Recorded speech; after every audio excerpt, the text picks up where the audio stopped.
Hello, everyone, and welcome again to another Teacher Joseph podcast. Well, today we're going to talk about shadowing because I've had some emails from you asking me for clarity around it. Many of you still feel that it's quite a mysterious thing and you don't really understand why you're doing it or how to do it. So let me just explain a little bit more. I'm going to take the schwa sound as an example. Now, any of you who've had grammar lessons at any point in your life have been told about this mysterious schwa sound. And they always use the same word to demonstrate it. Words like teacher or about. And they tell you that you should just drop your mouth to make this sound. Depending on who you're talking to, they will also tell you that in English, sometimes the schwa sound replaces prepositions, like you should have told me rather than you should have told me. Now, if that's confusing for you, you're not alone. It's confusing for everyone. And even when I'm giving those examples there, I'm thinking, well, I don't hear any real sound there.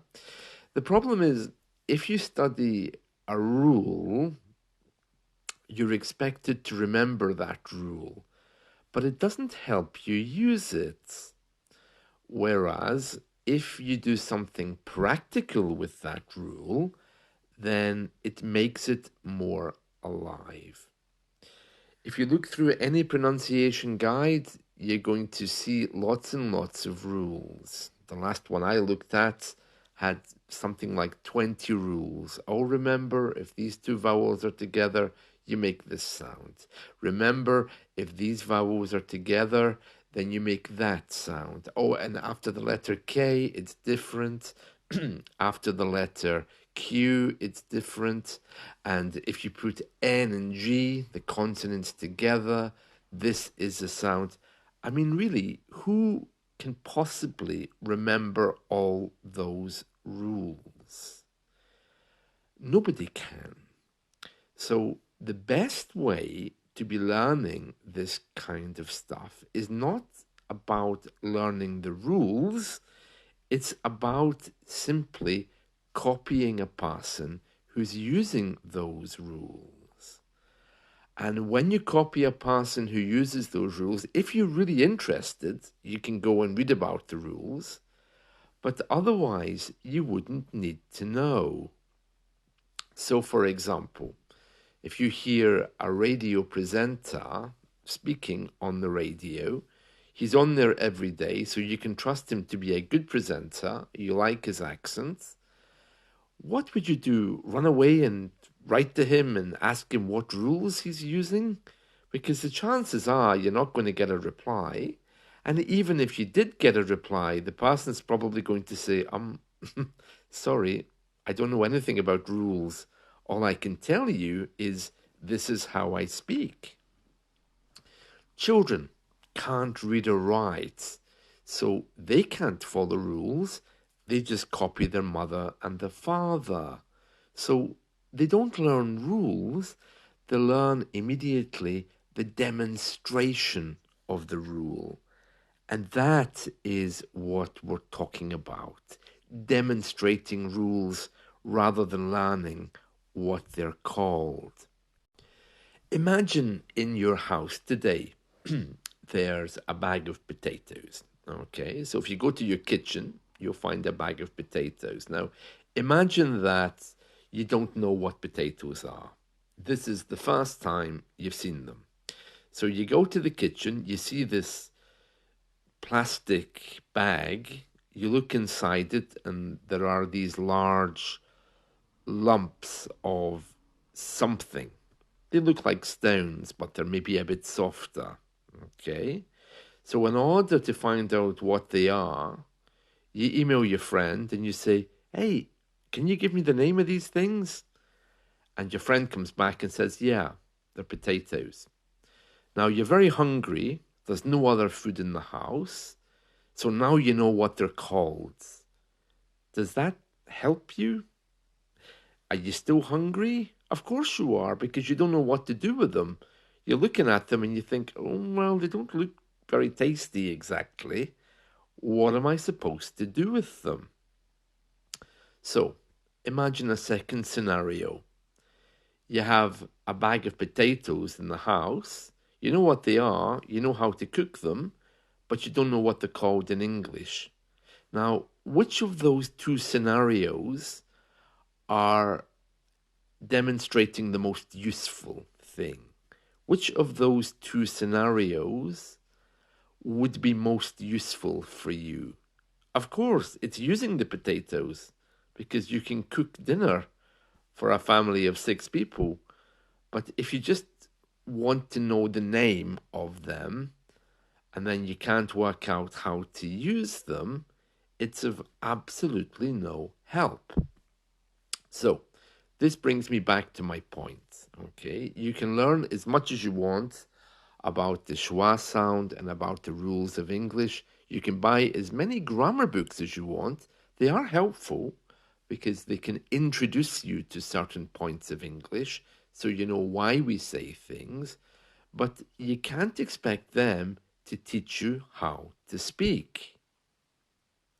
So that's where shadowing comes in. Shadowing is when you forget about the rules, but you simply listen to a native speaker and copy exactly the way he speaks. Now, if you already have a whole list of vocabulary, very quickly you're going to find that that speaker may be pronouncing words differently. And that's how you learn. You copy him. So for 20 minutes a day, don't try to translate anything. Whatever you hear, even if it's just ba ba ba ba ba, try to say it. That, in essence, is shadowing. There's nothing mysterious about it. Many people try to make sense of it by writing about it and looking for special texts to shadow with. Some people like to read when they're shadowing. These things tend to slow the process down. Shadowing is very simply practicing how to speak. It's not about vocabulary, it's not about grammar, and once you get it right, then you'll realize that you're demonstrating the rules correctly. You hear this thing that's called the schwa. Now, this is a very different thing from trying hard to find a word with the schwa in it and saying it, because there's only 50 sounds in English. So if you imitate a native speaker for 20 minutes, you're copying those sounds literally hundreds of times. It's what kids do. Kids can't read or write, and it's one of the easiest ways to learn. And you might think, oh, but that's not learning. But it is. It's learning how to speak properly. It's learning to connect your mind with your mouth. And that's a very different thing from learning new words. So, my advice to you today is find a YouTube clip or live radio and simply listen to what the person's saying. Don't try to understand anything, just like a child. See it as a game. Try to imitate them talking out loud. It sounds crazy, but it'll introduce you to these rules that you're trying to learn in a different way, and it will also help you to understand more about breathing, intonation, fluency, speed. So that's very, very important. Okay, so that's one email that I've had this week. Actually, two emails. Two of you have been asking me to do shadowing texts, but there's no point of doing that. You see, all you have to do is listen and repeat. That's it. There's no big science behind it. It's a perfectly natural thing. It's a simple thing. So 20 minutes a day. Now, I have had another email today, which is worth mentioning because it's about relationships, okay? And it's from a woman who, well, I don't know where she's from actually, but she's in Europe somewhere. And she's saying that she started to date a young English man. And she's asking for some advice because she can see that there's some communication problem, but she's not clear on what it is. Well, first of all, I would say our politeness and our indirect way of communicating makes it more difficult to date a British person, both male or female. Okay, and the reason for that is because we, first of all, because we're British, we're a little bit arrogant, you know. So we often think, oh, we speak English and you don't. Oh, what a pity. And so we tend to have this kind of tone which suggests that you're somehow at fault or you're somehow weaker or uneducated. That's one thing which is always there. British people always have that when they meet non natives. They don't see them as equals, at least not in the beginning anyway. The second thing I think you need to remember is because of our politeness, we don't automatically tell you things. For example, if I ask my Spanish friend today, how are you? I'll be there for 5 minutes while he tells me exactly how he is, you know?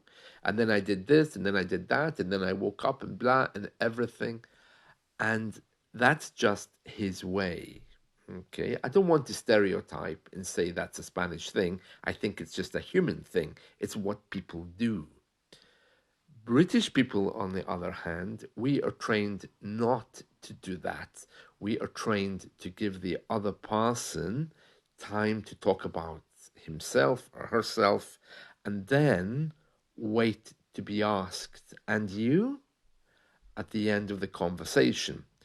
If you don't say that at the end of the conversation, you're not giving the person permission to speak.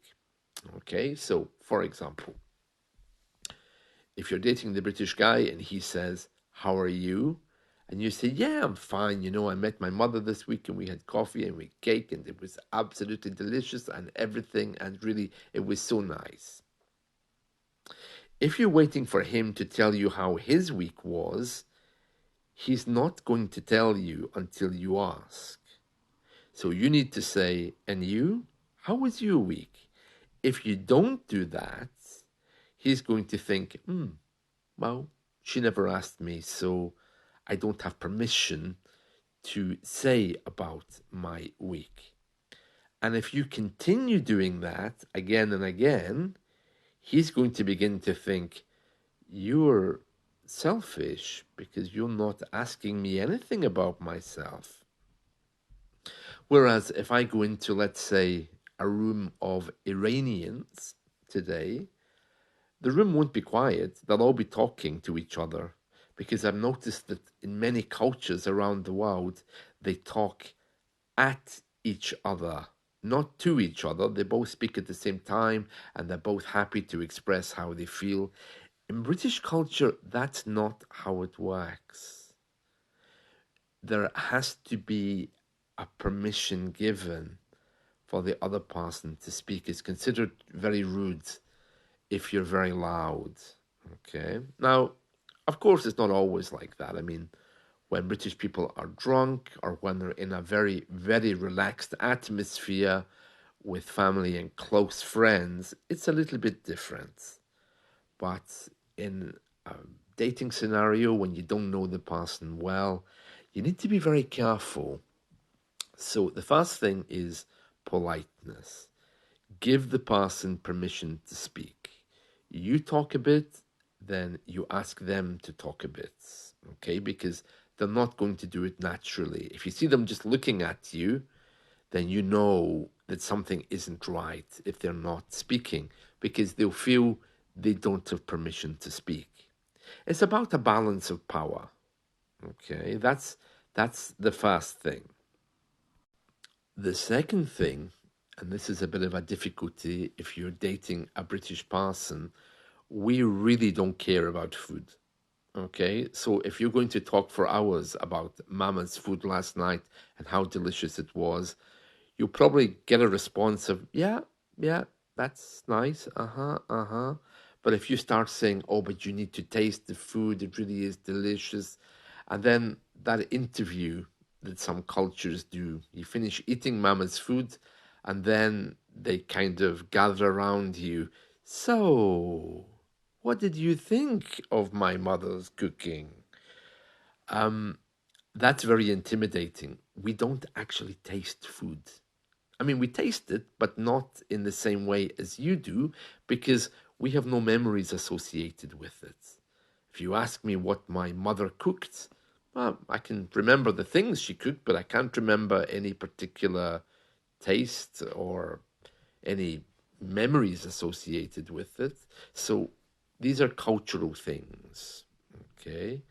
So you need to be a bit sensitive to that, because if you're going to be talking about food day and night, you're going to get a response, a really bland response from the British person, because we really, even though we say we do and we try to make it better by, having these cookery TV shows, it just doesn't work for us. Okay? Another thing, the final thing to tune into is the way in which we say no. Okay? So, for example, if you say, can we go on a holiday, or what do you think about going on holiday to, let's just say, a country, okay? What do you think about going on holiday to Norway, for example? And the British person responds with, that's something to think about. What he's saying there really is, I don't know, but it doesn't sound right. Okay, especially if he's not enthusiastic about it. It's kind of obvious from that response that he's delaying. All right. If you're waiting for a, oh, wonderful, that sounds fantastic response, that's probably not going to happen either, because that's not our way of communicating. But things like, oh, that sounds like a good idea, is a typical British response, very indirect, non committal. But if you ask for something like a holiday or living in a different place, and you get an answer like, something to think about, or, oh, yeah, yeah, I'm open to that idea, or something like this, that tactic is probably saying, not really, no. Okay, and it needs a little bit of further investigation before you start packing everything up. And it's very hard for British people to give definite answers. With happy, positive things, you might get a yes. But when it comes to a no, we aren't good at that.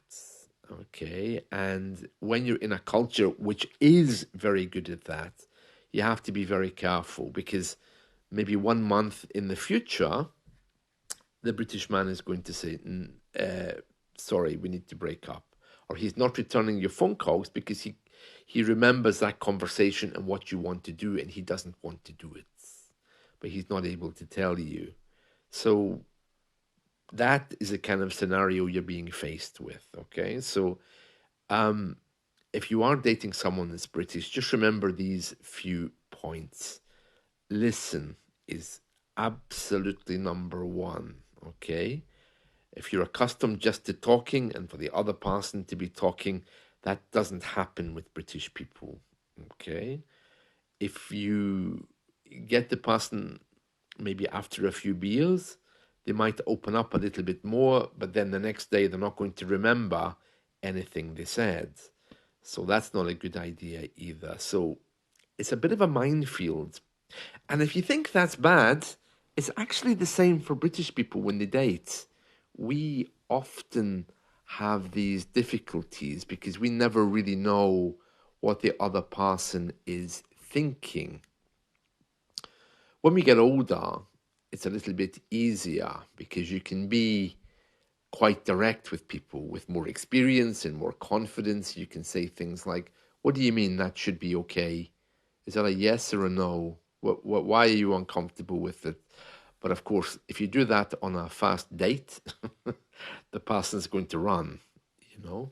I think younger people are better at this than older people are, but British politeness really gets in the way of dating. It's very, very important for British people not to be rude.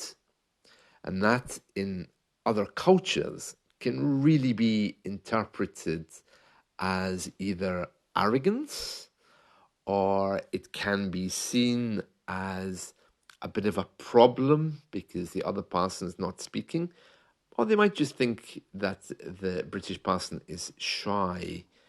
But you need to be really careful with that because you could be missing some messages. And that's it. So I hope you found this helpful. Let's talk again soon and take care. Bye.